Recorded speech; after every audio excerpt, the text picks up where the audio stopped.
If you've been told you're insulin resistant, or if you suspect you might be, what I'm about to share with you could change the trajectory of your health for years to come. I'm Dr. Thompson, and I've spent more than 20 years helping people understand and reverse metabolic dysfunction. Insulin resistance is something I see constantly in my practice, and here's what troubles me. Most people don't realize they have it until it's progressed significantly. The good news? Insulin resistance is reversible. It doesn't have to lead to prediabetes or type 2 diabetes, but you need to understand what's happening in your body and what changes will actually make a difference. Before we go further, I'd love to know where you're watching from today. Drop your city or country in the comments below. It helps me understand how widespread these metabolic issues are, and it reminds all of us that we're part of a larger community dealing with similar challenges. Today we're going to talk about what insulin resistance actually is, how it develops, what symptoms to watch for, and, most importantly, how to reverse it through dietary changes and lifestyle modifications. Let me start by explaining what's happening in your body when you become insulin resistant. Think of insulin as a key. When you eat food, particularly carbohydrates, your blood sugar rises. Your pancreas releases insulin, and that insulin acts like a key unlocking your cells so glucose can enter and be used for energy. In insulin resistance, your cells stop responding properly to that key. It's as if the locks have become rusty and difficult to open. The insulin is there, but it can't do its job effectively. So what does your body do? It produces more insulin. If one key doesn't work well, maybe 2 or 3 keys will. Your pancreas works harder and harder, pumping out more and more insulin trying to get glucose into your cells. For a while, this compensation works. Your blood sugar stays relatively normal because you're producing enough insulin to overcome the resistance. But you're paying a price. Those high insulin levels cause their own problems: weight gain, particularly around your midsection, increased inflammation, and eventually exhaustion of your pancreas. After years of this, your pancreas can't keep up anymore. It can't produce enough insulin to overcome the resistance. That's when your blood sugar starts rising, and you get diagnosed with prediabetes or type 2 diabetes. But here's what's important. This process takes years, sometimes decades, and you can interrupt it at any point. What causes insulin resistance? The primary driver of insulin resistance is excess visceral fat. The fat stored deep in your abdominal cavity, surrounding your organs. This isn't the fat you can pinch. This is internal fat, and it's metabolically active in harmful ways. Visceral fat releases inflammatory compounds into your bloodstream. These compounds interfere with how your cells respond to insulin. How do you accumulate visceral fat? Primarily through consistently elevated insulin levels, which happens when you're constantly eating foods that spike your blood sugar. Refined carbohydrates, added sugars, and frequent meals throughout the day that never give your insulin a chance to drop. It becomes a vicious cycle. High blood sugar causes high insulin. High insulin promotes fat storage, particularly visceral fat. Visceral fat worsens insulin resistance. Worse insulin resistance requires even more insulin. And the cycle continues. Recognizing the signs. Most people with insulin resistance have no obvious symptoms early on. But there are some warning signs you can watch for. One visible sign is something called acanthosis nigricans. This is a darkening of the skin, usually in body folds, around the neck, in the armpits, or in the groin area. The skin becomes darker and may feel slightly thickened or velvety. This happens because of the high insulin levels circulating in your blood. Skin tags, those small, soft pieces of hanging skin, often appear in the same areas. These aren't dangerous, but they're a signal that your insulin levels are elevated.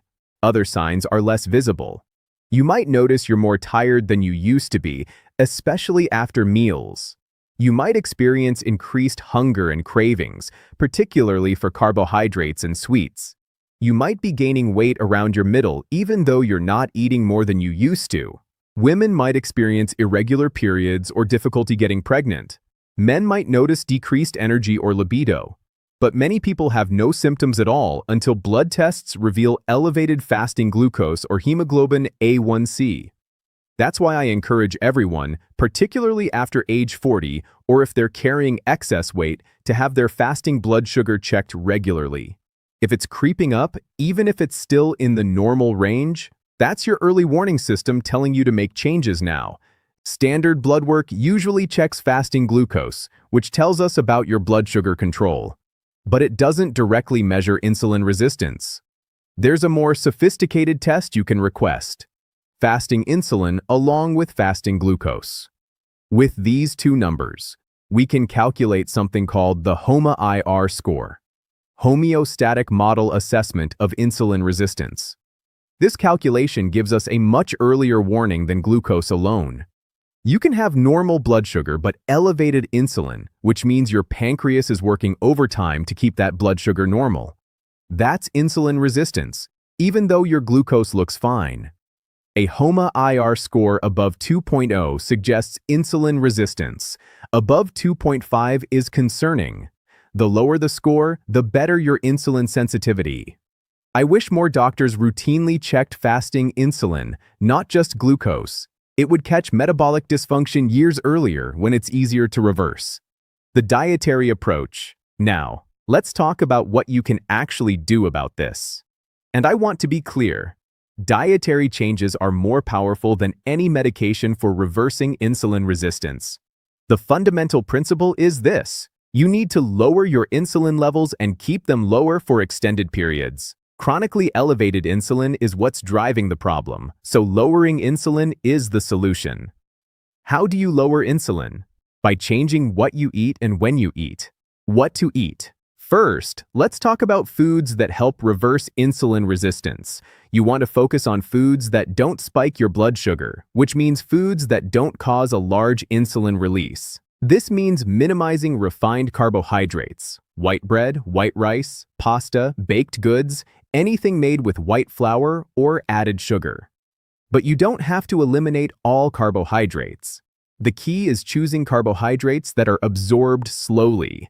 This is where understanding glycemic index becomes useful. The glycemic index measures how quickly a food raises blood sugar. Foods with a glycemic index below 55 are absorbed slowly and cause a gradual, manageable rise in blood sugar. Good low glycemic carbohydrates include most non-starchy vegetables, legumes like lentils and chickpeas, and many whole fruits. Let me talk about fruit specifically because there's confusion here. Some people think diabetics or insulin-resistant people should avoid all fruit because it contains sugar. That's overly simplistic. Whole fruit contains fiber, which dramatically slows sugar absorption. An apple or a handful of berries will not spike your blood sugar the way a candy bar or a glass of juice will. Berries, strawberries, blueberries, raspberries, blackberries are particularly good choices. They're low in sugar, high in fiber, and packed with compounds that actually improve insulin sensitivity. Blueberries contain anthocyanins, which research suggests can boost insulin secretion by up to 50%. Strawberries are rich in antioxidants that reduce inflammation. Cherries have been shown to improve glucose metabolism. Other good fruit choices: apples, pears, citrus fruits like oranges and grapefruit, pomegranates, and small amounts of tropical fruits like papaya and guava. The key with fruit is portion control and eating it whole, not juiced. A serving of fruit is about what fits in your palm, and always eat it with some protein or fat to slow absorption even more. What you absolutely want to avoid: fruit juice, dried fruit, and very ripe bananas. These all have high glycemic indexes and will spike your blood sugar. Vegetables are essential. Vegetables should make up a large portion of your diet. They're low in carbohydrates, high in fiber, and packed with nutrients that support metabolic health. Leafy greens, spinach, kale, collard greens, Swiss chard are among the most nutrient-dense foods available. They're loaded with magnesium, which plays a crucial role in insulin sensitivity. Cruciferous vegetables, broccoli, cauliflower, Brussels sprouts, cabbage, contain compounds that help regulate blood sugar and reduce inflammation. Colorful vegetables, bell peppers, tomatoes, carrots, beets are rich in antioxidants that protect your cells from the oxidative stress that contributes to insulin resistance. Allium vegetables, garlic, onions, leeks have been shown to improve insulin sensitivity and reduce inflammation. Even starchy vegetables like sweet potatoes and winter squash can be part of an insulin resistance diet, as long as you're mindful of portions and pair them with protein and fat. The beautiful thing about vegetables is you can eat large volumes of them without spiking insulin. They fill you up, provide essential nutrients, and support metabolic health. Protein matters. Protein should be a significant part of every meal. It stabilizes blood sugar, keeps you satisfied for hours, and doesn't trigger insulin release the way carbohydrates do. Good protein sources include eggs, fish, chicken, turkey, lean beef, and if you tolerate them well, legumes like lentils and beans. Fatty fish, salmon, mackerel, sardines, herring are particularly valuable because they provide omega-3 fatty acids, which reduce inflammation and improve insulin sensitivity. If you're eating meat, quality matters. Grass-fed beef and pasture-raised poultry have a better fatty acid profile than conventional meat. They're higher in omega-3s and lower in inflammatory omega-6 fatty acids. Healthy fats are your friend. For decades, we were told to avoid fat, especially saturated fat. That advice contributed to the epidemic of insulin resistance and diabetes we're seeing now. When fat was removed from foods, it was replaced with sugar and refined carbohydrates. People ate low-fat diets and got sicker. We now understand that healthy fats don't spike insulin and are essential for metabolic health. Excellent fat sources include olive oil, avocados, nuts, almonds, walnuts, pecans, macadamia nuts, seeds like chia, flax, and pumpkin seeds, and fatty fish. Even some saturated fat from quality sources, butter from grass-fed cows, coconut oil, fat from grass-fed meat, appears to be fine in moderation. What you want to minimize are highly processed seed oils, soybean oil, corn oil, cottonseed oil, that are high in inflammatory omega-6 fatty acids. These oils are ubiquitous in processed foods and restaurant meals. This surprises some people, but full-fat dairy from grass-fed cows can actually support metabolic health. Research has shown that people who consume full-fat dairy have lower rates of type 2 diabetes than people who avoid dairy entirely. There's a fatty acid in grass-fed dairy called trans-palmitoleic acid that appears to improve insulin sensitivity. It's only present in meaningful amounts when the cows are eating grass, not grain-based feed. Good choices include plain Greek yogurt, which is high in protein, and raw cheese from grass-fed cows if you can find it. Avoid low-fat or non-fat dairy products, which often have added sugar, and avoid flavored yogurts, which are basically dessert. Beans and lentils, chickpeas, black beans, kidney beans, lentils are excellent foods for insulin resistance. They're high in fiber and protein, low on the glycemic index, and research shows they improve insulin sensitivity. If you're going to eat grains, choose truly whole grains in limited amounts. Steel-cut oats, quinoa, wild rice, and barley are reasonable choices, but many people find that minimizing all grains, even whole grains, helps them control blood sugar better. When to eat. This is equally important as what you eat. When you eat matters tremendously for insulin resistance. Every time you eat, your insulin goes up. If you're eating constantly throughout the day, breakfast, snack, lunch, snack, dinner snack, your insulin is elevated almost all the time. You never give your body a break. One of the most powerful strategies for reversing insulin resistance is extending the time between meals.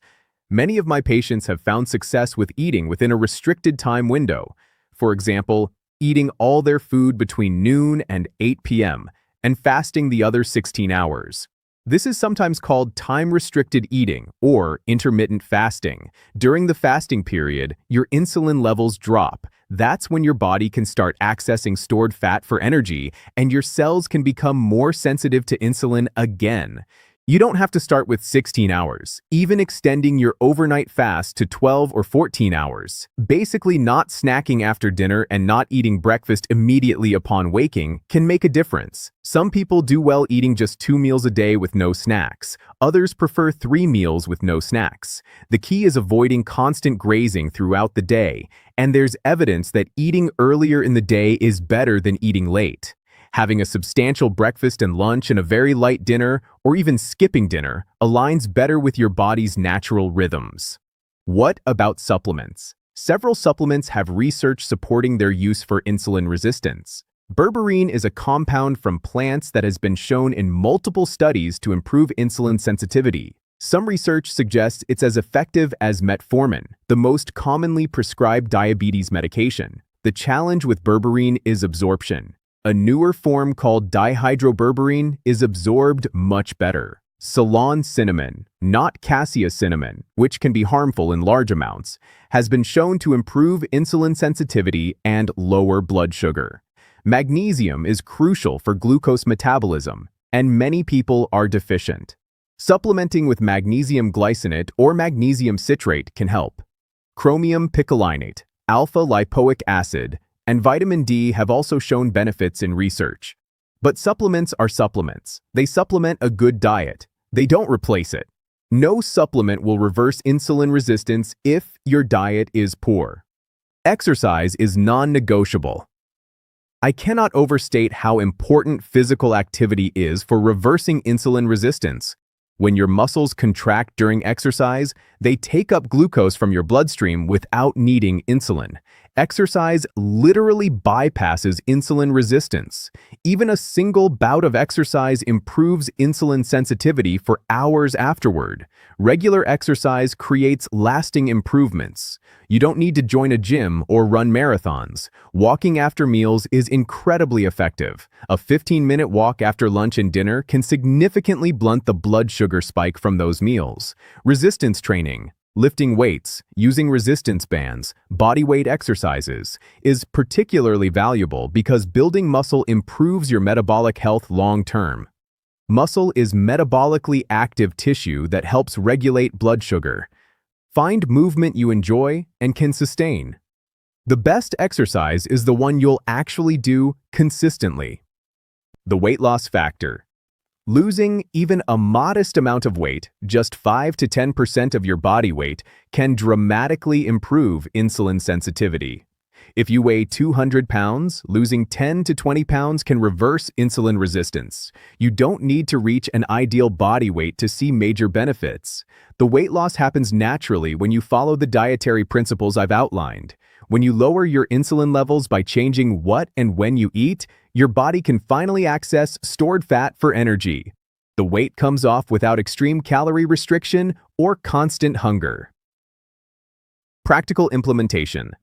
Let me give you a practical framework to start with. Step 1. Eliminate added sugars and refined carbohydrates completely. No soda, no juice, no candy, no baked goods, no white bread or white rice. This single change will make the biggest difference. Step 2. Build your meals around protein and vegetables. Half your plate should be non-starchy vegetables. A quarter should be protein. The remaining quarter can be legumes, starchy vegetables, or small amounts of whole grains. Step 3. Include healthy fats at every meal. Add olive oil to your vegetables. Eat avocado with your eggs. Have a handful of nuts as part of your meal. Step 4. Eat within a restricted time window. Start by not eating for at least 12 hours overnight. Gradually extend that to 14 or 16 hours if you can. Step 5. Move after meals. Even 10 minutes of walking makes a difference. Step 6. Stay hydrated with water, not sugary drinks. Step 7. Prioritize sleep. Poor sleep worsens insulin resistance. Aim for 7 to 8 hours nightly. What this looks like. A typical day might look like this. You wake up and have black coffee or tea. You don't eat breakfast immediately. Around noon, you have your first meal, scrambled eggs with spinach and tomatoes cooked in olive oil, half an avocado on the side. Mid-afternoon, if you're truly hungry, you might have a small handful of almonds or some berries with plain Greek yogurt. For dinner, around 6 p.m., you have grilled salmon with roasted broccoli and a large salad with olive oil and vinegar dressing, maybe some lentils or sweet potato on the side. After dinner, you don't eat anything else. You're fasting from 6 p.m. until noon the next day, an 18-hour fast that gives your insulin a prolonged break. You take a 15-minute walk after both meals. This isn't starvation. This is structured eating that works with your body's physiology instead of against it. How quickly can you reverse insulin resistance? It varies, but many people notice changes within weeks. Your energy improves, your cravings diminish, your waistline starts shrinking. After a few months, if you retest your fasting insulin and glucose, you'll likely see significant improvement. The key is consistency. This isn't a short-term diet. These are sustainable changes to how you eat and live. Insulin resistance is not a life sentence. It's a warning signal that your current dietary and lifestyle patterns aren't serving you, and it's an opportunity to make changes before more serious problems develop.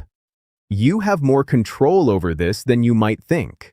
The foods you choose, when you eat them, and how much you move, these factors determine whether insulin resistance progresses.